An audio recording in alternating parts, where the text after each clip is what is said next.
Well, hey, hello. Thank you for choosing Realm of Millenia to here today. I am your host, the Millenia Mailman. And it doesn't matter if you're a man, woman, child, spirit, creature, a demon, native, migrator, or invader, you are all welcome into this realm of Millenia, right? I am your host here today, the Millenia Mailman, here to spread the news, spread the intel on the workings of the realm. And this week's hot take for the week was that men aren't better than women, women aren't better than men, better together, better than ever, or anyone saying women are better or men are better is just ignorantly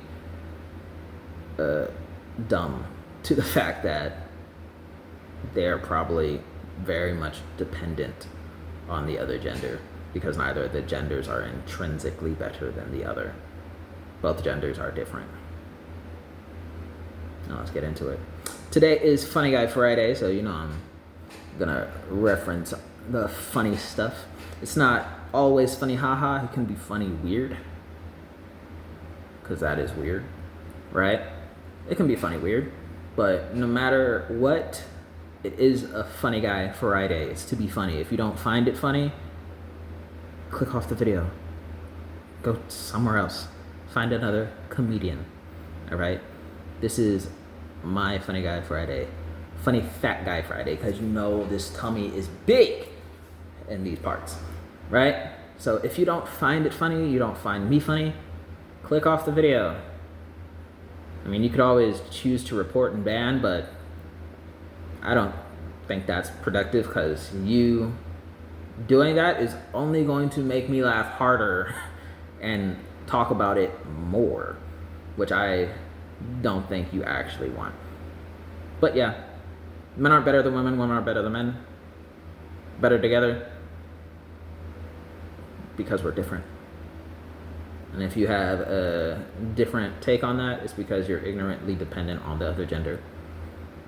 And that just makes you funny weird. I'm not out here talking to people, I'm just speaking to what I see, right?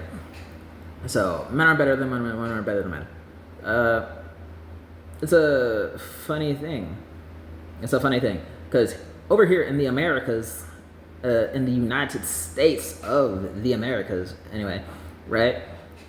The country as itself was founded on the prospect of being able to do and say whatever the hell you want. Yes, I said the word hell, right? The country was founded on you having the opportunity to do and say whatever the hell you want and choose to do and say. It never was based on the prospect that you would be able to do those things without consequence. It's that you'd be able to do and say these things with the open availability opportunities equal to the Catholic, Jewish churches and all the other ones that were popularized by the colonists and the other ritual ideals. That you could have the same opportunity to speak on and act on as all the other groups for yourself. Keep key and point, turn the lock, right? You have this opportunity to do it yourself. The line in the sand for the America and the American populace is that when you try to enforce those beliefs, especially religiously, against other people, when you try to forcefully convert others to your spiritual mindset and activist nature, right? When you try to convert one person's spiritual, religious practice to be in line with yours. Absolutely not. Absolutely not. The American country of US of A was founded on the prospect of you having this opportunity and liberty and freedom of being you anywhere within the country under the guise that you're not going to be forcing it upon other fellow knowledgeable American adults. You can do whatever the hell you want.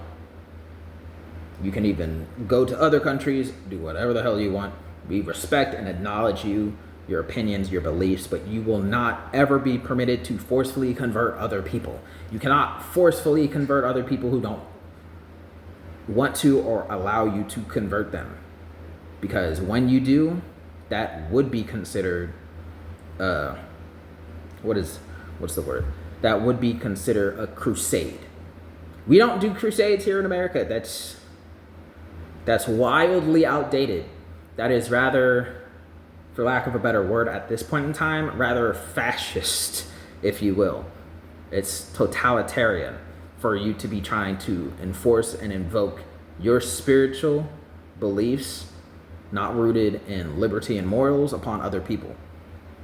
Because the nation was founded on this idea that you could have that freedom of opportunity to really do what you want for yourself in your life and in your family, specifically in your family, right?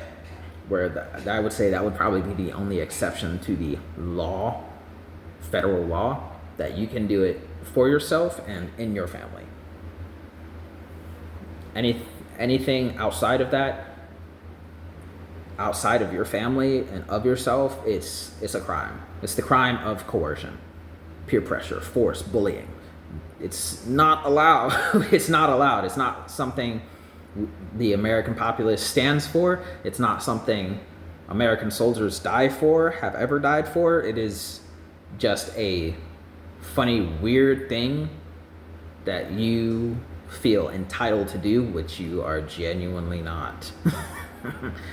American soldiers die on the average daily for the aspect of you being able to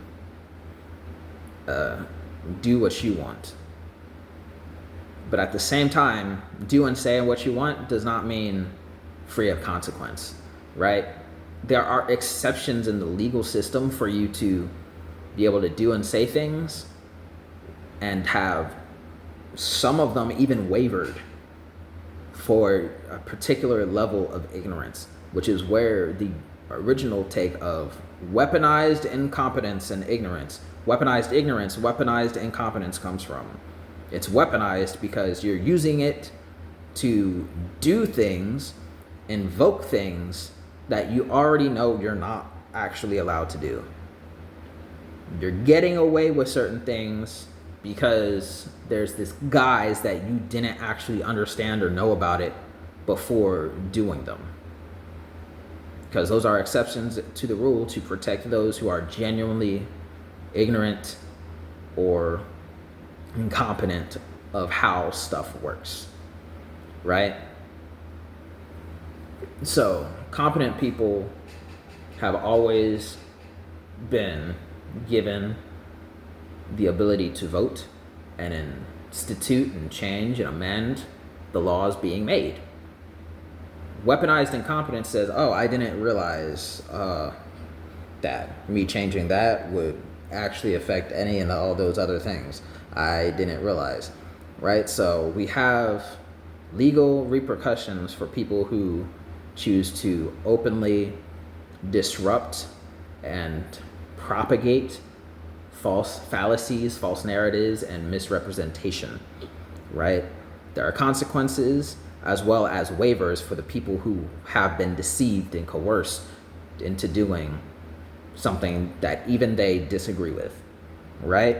There are legal exceptions to allowing you to continually have your voice heard. And some people would argue semantics. Anyone who does that, again, rather funny. That is a funny thing, because when you try to argue semantics on a topic like this, that's weaponized incompetence. It's because when you argue semantics on something like this, you are quite directly using your own ignorance to what I'm trying to express as a weapon to have no one actually listen and hear the conversation. you yourself are intrinsically being the distractor from the argument that's ruining the better prospects of everyone who came with an open mind to understand what the hell the funny thing I was trying to express, so it would no longer be funny weird and more funny haha.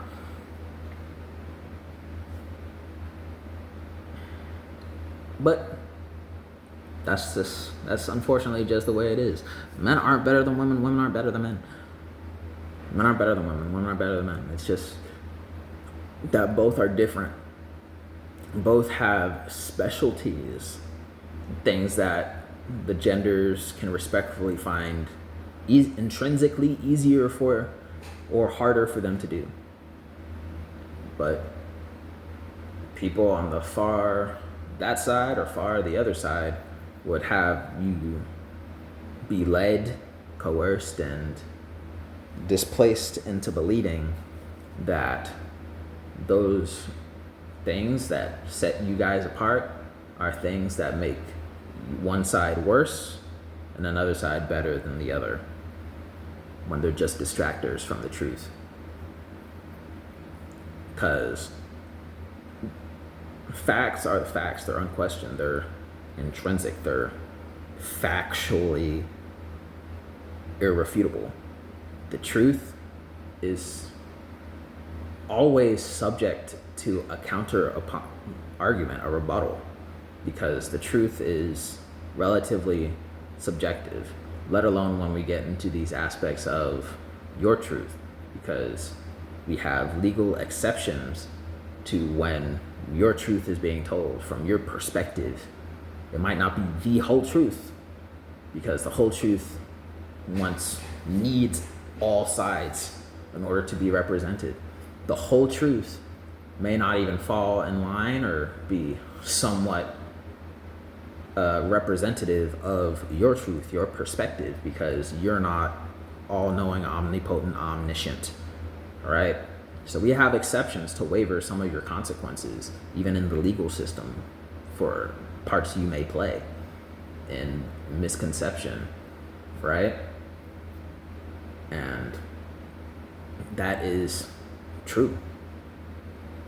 The truth is subjective, facts are factual, and lies are the only thing that gets... Lies and falsehoods tend to be the only thing that cannot necessarily be argued and only shut down. You can only shut down a lie, because a lie is something that you can't necessarily disprove. You cannot always disprove a lie, because all lies are based on a subjective truth. And you first have to figure out what the truth is, otherwise you can't disprove a lie. And that makes it funny. But America was based on this opportunity for people to live their truth, express their truth, right? So it's just a funny nature aspect of it all. It's just a funny, not funny haha, but a funny weird aspect of life that Americans have to acknowledge and recognize before we can move on with the discussion, if you will, because there's nowhere to go until both sides have representation, so both our sides can lead us to having this proper understanding and conception of what the truth is, so that we can get to the facts. And it's rather unfortunate in times, because there's no better place on earth for anyone of any belief, of any prejudice and prides and egos to live than in America. Because in America, you'll always have the opportunity to get to the truth, because everyone can share their truth, so we can get to the facts. But hey, that's just me, your Millennium Mailman here today. Hope you enjoyed. If you like, comment, questions, concerns, down in that box below. Share if you want the discussion to have more traction. And of course, subscribe if you care to subscribe. But hey, till next time.